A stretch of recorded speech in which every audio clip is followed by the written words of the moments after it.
CMHO पद से retire होने के बाद बीते करीब एक साल से डॉक्टर रामवीर सिंह रघुवंशी बूढ़े बालाजी स्थित शहरी प्राथमिक स्वास्थ्य केंद्र पर अपनी सेवाएं दे रहे थे। करीब एक महीने पहले उन्हें ब्रेन हेमरेज हुआ।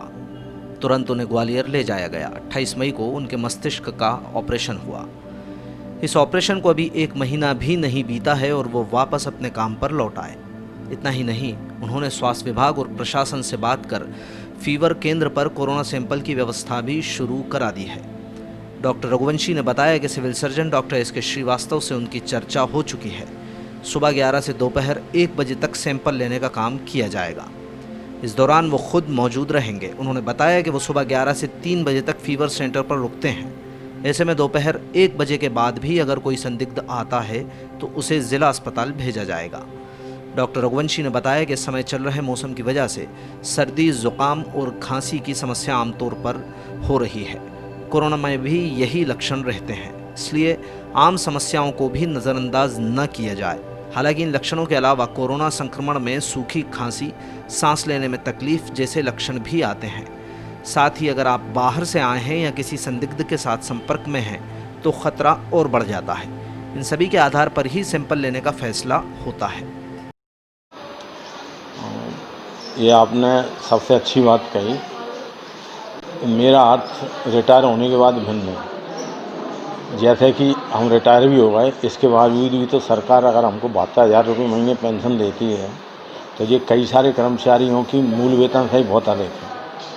तो हमारा ये ड्यूटी बनती है कि अगर हम रिटायर हुए हैं और हमारी काम करने की बस की है तो हमको भी काम करते रहना चाहिए। इसके अलावा मैं संविदा नियुक्ति मैंने ली है, 60,000 रुपये हमको उसमें मिलते हैं।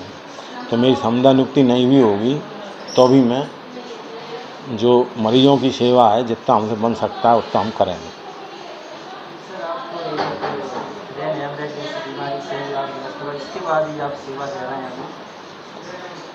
क्योंकि रिकवरी तो इसी से होगी जब तक हम घर से बाहर नहीं निकलेंगे, सामान्य लोगों में नहीं बैठेंगे, तब तक हम रिकवर कैसे होंगे। हम घर पे पड़े रहेंगे तो बीमारी बने रहेंगे। मेरा ऑपरेशन 28 मई को हुआ था और मैं अभी पिछले 5 दिन से सेवा दे रहा हूँ।